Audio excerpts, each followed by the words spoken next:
Merhabalar, Keskin Keyifler kanalına hoş geldiniz. Ben Adnan. Bugün yine güzel bir sohbet, keyifli bir tıraşla beraber olacağız. Fakat bugün biraz düzeni değiştireceğiz açıkçası. Nedir bu? Normalde bir alet, bir usturayla gidiyorduk. Bugün aslında sıra usturaya geldi gibi duruyor ama bugün maalesef ustura videosu çekmeyeceğiz. Neden? Çünkü ben yeni bir alet aldım ve onu denemek istiyorum. Şöyle Parker'ın Solo Age modeli olarak geçiyor. Gördüğünüz gibi sadece tek taraflı bir alet. Öbür tarafında jilet yok. Yani bir ustura jileti takacağız buna. Usturaya taktığımız gibi. Bakalım, tıraşını merak ediyorum. Orta agresifin bir tık üstünde olduğu söyleniyor. Yanında kullanacağımız ürünleri de hızlı hızlı geçelim. Zaten kullanırken inceliyoruz. Şöyle kullanacağımız Permaşarp, yine yarım jilet. Yanında kullanacağımız sabun ise bugün daha önce bir süredir özellikle kullandığımız kremler ve sabunlar bazında yabancı ürünlere gidiyorduk. Bugün ben yerli bir ürüne gitmek istedim. Alet ilk defa kullanacağımız bir alet. Sabun ise ilk defa kullanacağımız bir sabun olmasın dedim. Bu sabun nedir? Alsancak'ın misket limonlu sabunu. Kendisini ben defaten kullandım birkaç sefer. Hani köpük kalitesini beğeniyorum zaten. Birazdan onu da incelemeye geçeriz. Sabun sert bir sabun. Yani Arko gibi, biraz Arko'dan belki bir tık daha biraz serttir. O yüzden ben hani bu sabunu şöyle bir domuz kılı fırçayla kullanmak istedim. Fırçamız Omega'nın üretmiş olduğu ama satışa Prorazo'nun sunduğu Prorazo markasıyla çıkan Prorazo domuz kılı fırçamız. Fırça ile ilgili söyleyebileceğim şeyler. Daha önce biz Omega'nın aynı sapa benzer mat kırmızı saptaki 10.049 fırçasını kullanmıştık. Hani benzer nitelikte fırçalar, sap özellikle renk hariç aynı diyebiliriz. Kıl biraz farklı, kıl tipi farklı. Yani ben düğüm çapı olarak aynı olduğunu düşünüyorum ama bunun kılları bir tık daha kısa. Daha önceki incelememde fiyat farkının yarı yarıya olduğunu söylemiştim ama ben bu tıraş öncesinde biraz baktım. Extra Shaving'de şu an Prorazo fırçayla 10.049'un fiyatı aynı. Şeyde de var aynı fırçadan. Razorus'ta da mevcut Prorazo fırçadan. Orada da şu an indirimde çok az bir meblağda Extra Shaving'den daha ucuz ama indirim bittikten sonra yani Impa'da Extra Shaving'de daha ucuz olarak alabilirsiniz. İkisi de, yani ikisine de bakabilirsiniz.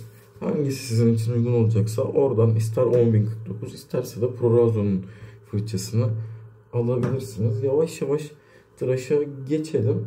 Yani teknik bilgilerini söyleyelim aletin öncelikle. Alet 98 milim olarak geçiyor. Uzun saplı olarak nitelendirebileceğimiz tarzda bir sapı var. İki parça bir alet kendisi.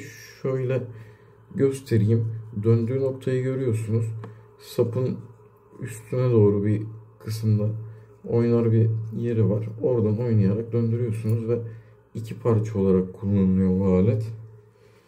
Aletle ilgili söyleyebileceğim diğer bir şey de şu aletin alt tarafına, alt kısmına bir yere bir adet mıknatıs yerleştirildiği söyleniyor. Başka aletlerde de var. Hani bu sistemi kullanan. Ben araştırdım biraz. Bu mıknatıs ne işe yarıyor? Şimdi onu beraber göreceğiz ve deneyimleyeceğiz. Ben daha önce hiçbir jilet yüklemesine bulunmadım. İlk defa beraber kullanıyoruz kendisini. Şöyle jiletimizi açalım. Evet, jileti çıkardım. Şimdi aletin şu üst tarafına önce boş olarak bakın. Şöyle jileti bıraktığımızda mıknatıs jileti rahat bir şekilde oturtmamızı sağlıyor. Şimdi dolu şekilde bakarsanız üstteki çentiklere, sağ ve soldaki o çentiklere kulakçıklar oturuyor. Ve şöyle ters çevirsek bile alttaki mıknatıs jileti çok güzel tutuyor. Yani jilet yüklemesi çok kolay bir alet olduğunu söyleyebilirim. Şöyle üst kısma bu şekilde koyduk ve sıkıyoruz kafayı. Evet, bence şu an gayet nizami. Yanlardan herhangi bir taşıma mevcut değil. Alet yapı itibariyle Permatein plastik tek bıçaklı alet tasarımına çok benziyor. Bu aletle ilgili ben birkaç tane video izledim. Aletle ilgili genel olarak söylenen şey, şöyle kafa yapısını görürseniz şöyle yandan da göstereceğim. Jilette aletin kendine ait bir açısı var. Bu açıya göre, hani bu açıyı kendi yüzünüzde diğer DE aletlere, double edge aletlere göre farklı bir açıyla yaklaştırmanız gerektiği söyleniyor ama çok büyük bir problem olmadığı da belirtiliyor. Aletle ilgili söyleyebileceğim şey, sap kısmı krom kaplama pirinçten olduğu yazıyor. Deftere de bakalım, yanlış bir şey söylemeyelim. Kafa kısmında zamak olduğu belirtilmiş. Bu şekilde alet çok tok bir alet, 92 gram olduğu bilgisini edindim ben ve gerçekten bayağı ağır. Belki de hani bilmiyorum, şöyle bir düşünelim. Bundan önce en ağır kullandığımız alet neydi? Progress'ti. Bu Progress'ten bir tık daha ağır açıkçası. Ben bu Alsancak sabunu yüzde köpürtmeyi seviyorum. Şöyle fırçamızdan hafif bir su alalım. Fırça yaklaşık bir 10-15 dakikadır sıcak su içerisinde. Şöyle yüklememizi iyicene yapacağız. Ben dediğim gibi tasta değil, yüzde köpürtüyorum Alsancak sabunu. Çünkü yüzde köpürterek doğru su miktarını, doğru kıvamı elde ettiğimi daha çabuk anlıyorum diyebilirim. Alsancak güzel bir firma. Bu sabun ilk çıktığında İzmir'de üretiliyor. Alsancak firması isteyenlere numune gönderiyordu. O zaman satışta değildi sabun. Ben de istemiştim. Çok ilgili davrandılar sağ olsunlar. Hani berber olmamama rağmen bana sabun göndermişlerdi. Firmanın ilk pazar bölümlendirmesi berber sabunu olarak çıkmıştı. Sonra farklı aramalarda sabunlar çıkardılar. Bugün kullanacağımız misket limonlu model. Bende bir tane de mentol aromalı bir sabunu mevcut. Ben mentollüyü bir tık daha seviyorum. Hani bunda limon aromasını öyle hani buram buram alamıyorsunuz. Yani bir Prorazo'daki kadar yoğun bir koku mevcut olmuyor. Yani standart olarak Prorazo'nun misket limonlu sabunu yok. Ama dediğim gibi sabun kalitesi olarak güzel. Yüzde kuruma yaptığını düşünmüyorum ben. Ama dediğim gibi kendine ait kıvamı ve kendine ait su miktarı var. Ona alıştığınız zaman güzel tıraşlar çıkartabiliyorsunuz.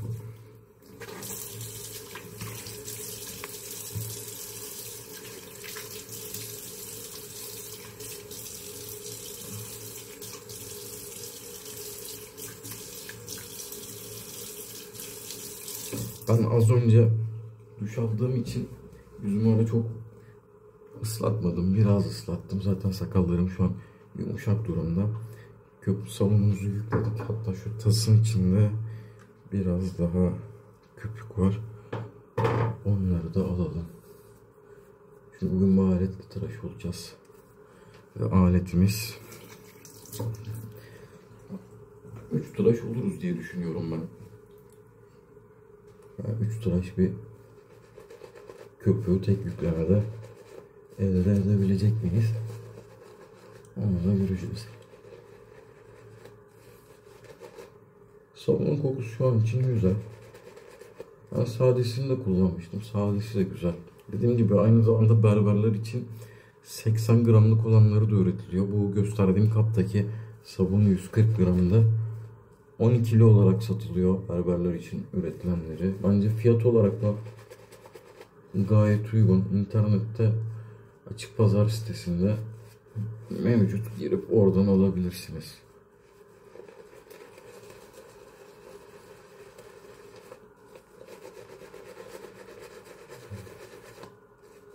Köpük hemen oluşmaya başladı.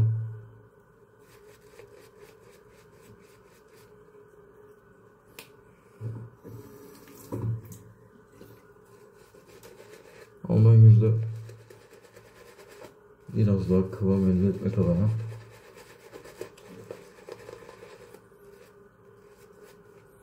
oynamak istiyorum. Çünkü sol el her ne kadar met edilen bir alet de olsa, ben daha henüz kullanmadım kendisini. Garanti bir köpük yüzümde olmasını isterim.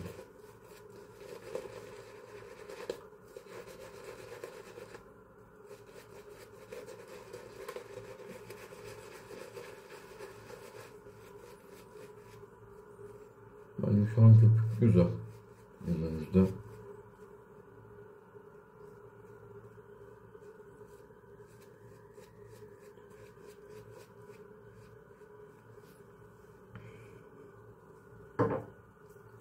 Dediğim gibi sabunun farklı bir kıvamı var. Suyu sabuna aktardığınız andan itibaren bir anda köpük coşu veriyor.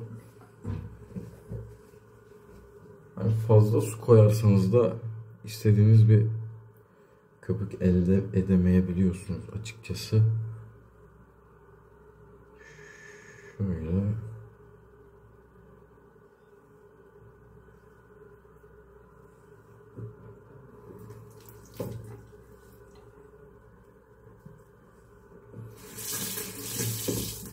Evet, tıraşımıza başlayalım. Aletimizi ıslattık.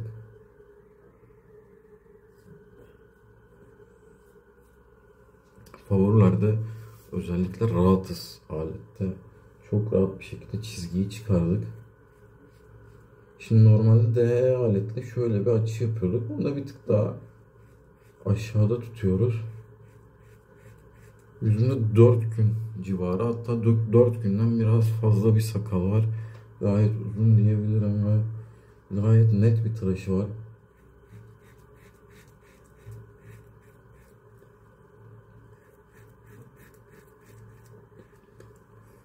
İlk intiba güzel. Parma şarpla beraber akıyor. Herhangi bir tıkanma yok. Suya tuttuğumuz gibi açıldı. Şimdi yavaştan burun altına gireceğiz.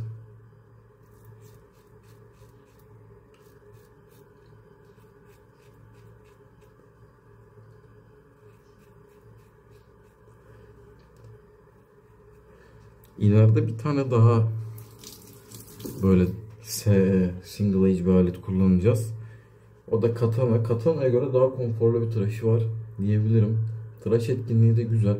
Burun altında da şu kafa yapısı farklı olduğu için sıkıntı yaşar mıyız diye düşündüm ama açıyı vurmakta hani şöyle D aletlere göre daha az kaldırdığımız için de burun altına da gayet rahat giriyor alet.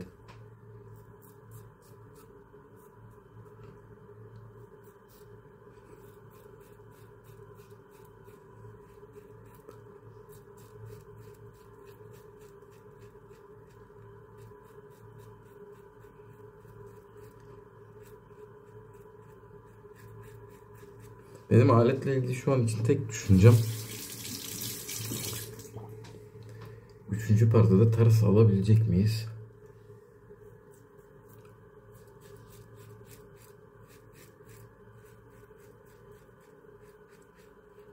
Çünkü açısı biraz daha farklı açıkçası.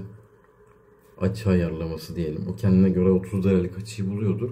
Ama dediğim gibi biz sap kısmını daha yüze paralel bir açıyla tuttuğumuz için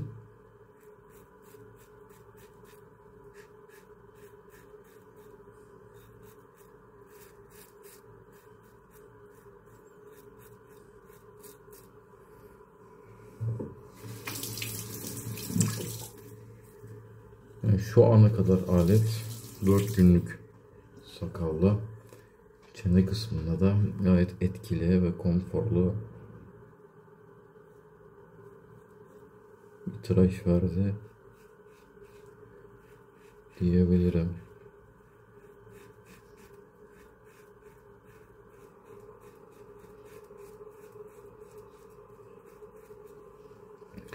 Şu ana kadar kullandığımız aletler arasında tıraşı Pearl Blaze'e bayağı benziyor.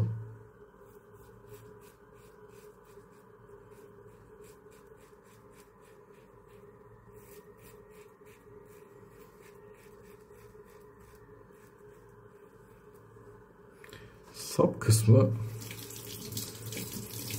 biraz kaygan diyebilirim. Yani ben tutuş olarak çok beğenmedim diyemem ama yani biraz kaygan.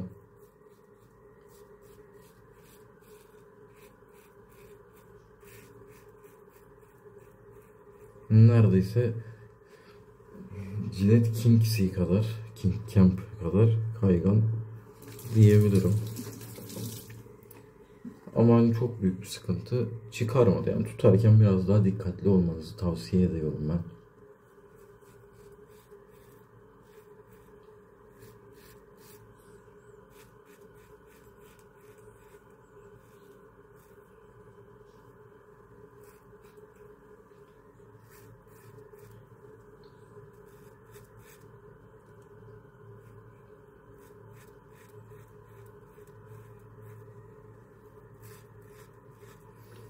Alet tok bir alet ve mat bir krom kaplamaya sahip olduğu için neredeyse geri bildirim hiç yok.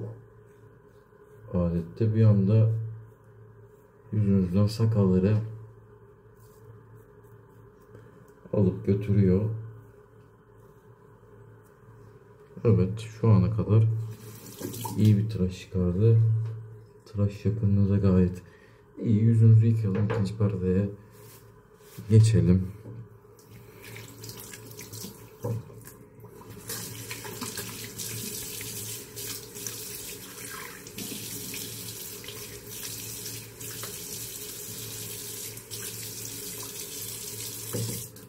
Sabunun kayganlığı hala yüzde mevcut yıkadıktan sonra bile. Yani Alsancak sabunda da böyle bir şey mevcut açıkçası. Yani mesela Arko'da böyle bir hissiyat yok.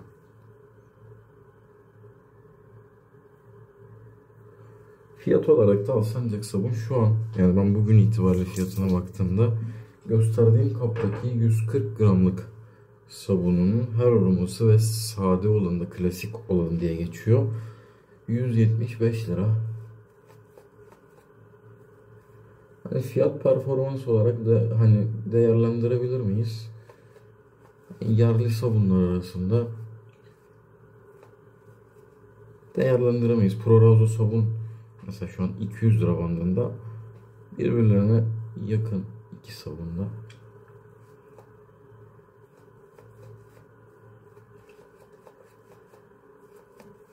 Ama performans olarak güzel mi? Güzel bir sabun. Alınır mı? Alınır, kullanılır. Yani zaten sabunlar bence 500 lira bandına kadar bütün sabunlar geleneksel tıraş severler için ekonomik bence. Neden? Çünkü bir sabunu alıyoruz, uzun süreler bitmiyor.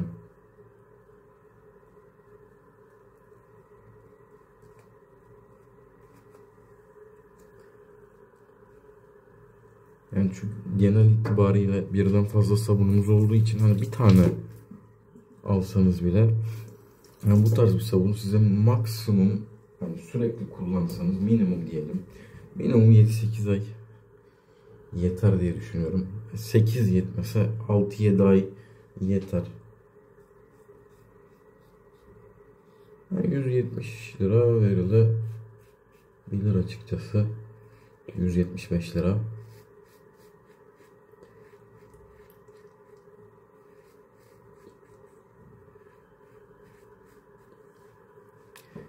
İkinci parada da gayet güzel geçiyor.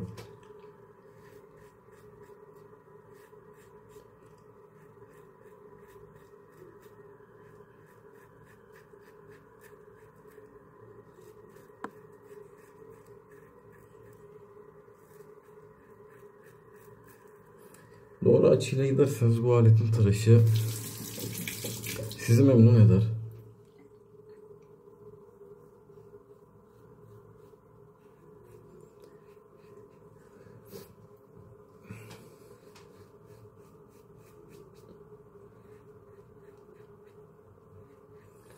Aletin fiyatına gelecek olursak, şu an Razorus'ta 1180 lira civarı olması lazım. Tam fiyat bu değildir. Ama 3 aşağı 5 yukarı bir 50 lira Aşağı yukarı fark olur maksimum. O civarlarda diyebilirim. İndirimde olduğu için aldım ben de. İndirimden çıktığı zaman da 1350 lira bandında bir alet.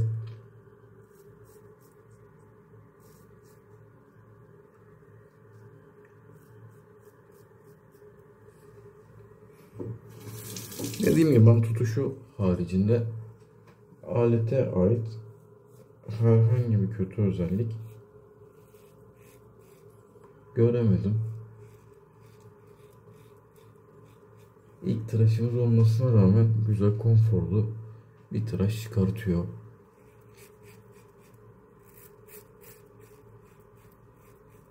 Yani biraz daha alıştıktan sonra daha keyifli bir tıraş elde ederiz diye düşünüyorum ben.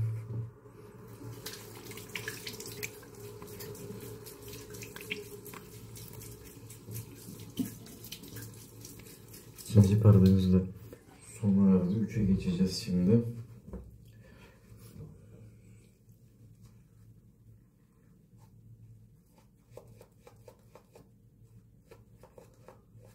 Yüzde köpürtme yaptığımız için ve tıraş öncesini biraz anlatımları kısa tuttuğumuz için video bir tık daha kısalabilir bu sefer.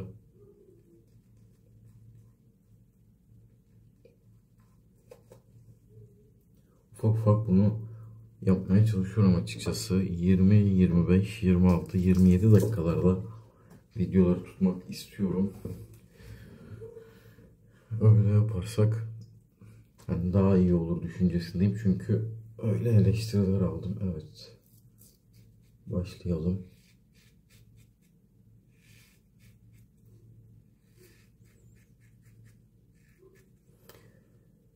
Şu ana kadar gayet iyi gitti.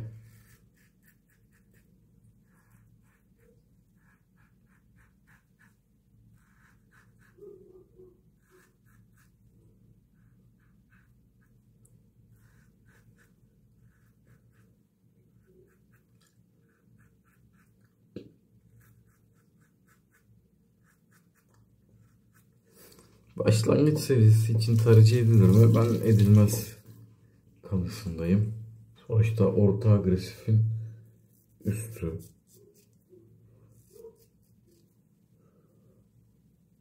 Evet, tıraşı biraz Pearl Blaze'a benziyor ama Pearl Blaze'in standart alışılması daha kolay bir kesim açısı var. Buna alışmanız gerekiyor. Bunun için de biraz daha tecrübelenmeniz iyi olacaktır. Ufak bir şuraya kesik atmışız. Kesik değil de sakallı bir kanaması diyelim.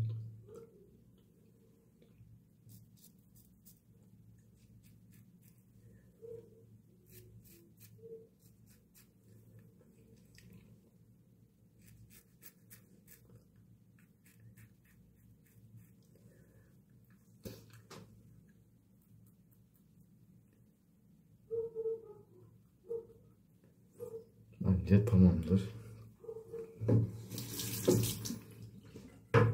Yüzümüzü soğuk suyla yıkayalım ve tıraş sonuna geçelim.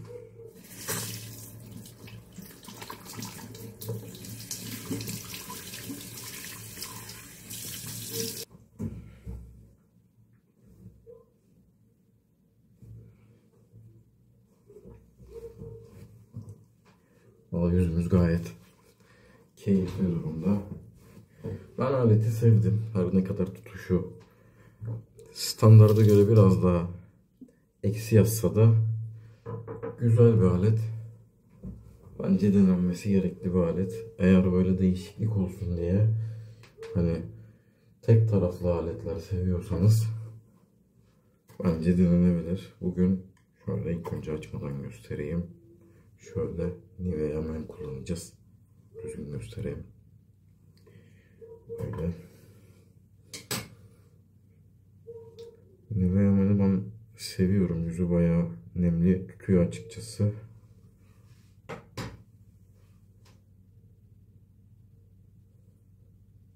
Üzerine de ufak bir kolonya yaparız.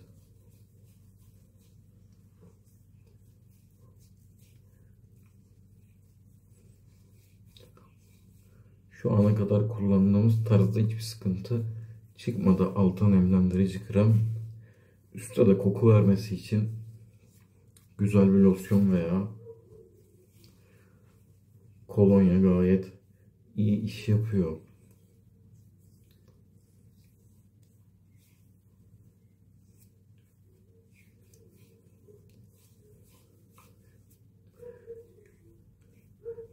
Krem gayet iyi. Yoğun bir krem ve emilimi de güzel bence.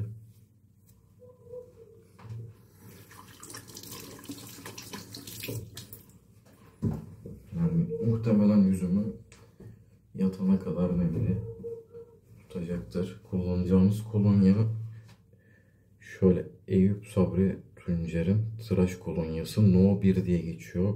Şu alt tarafta gözüküyordur. Ben bu kokuyu seviyorum. Bu kokuya benzer bir tıraş sabunum da var benim. İleride onu da kullanırız. Şöyle hafif yüzümüzü üstten vuralım.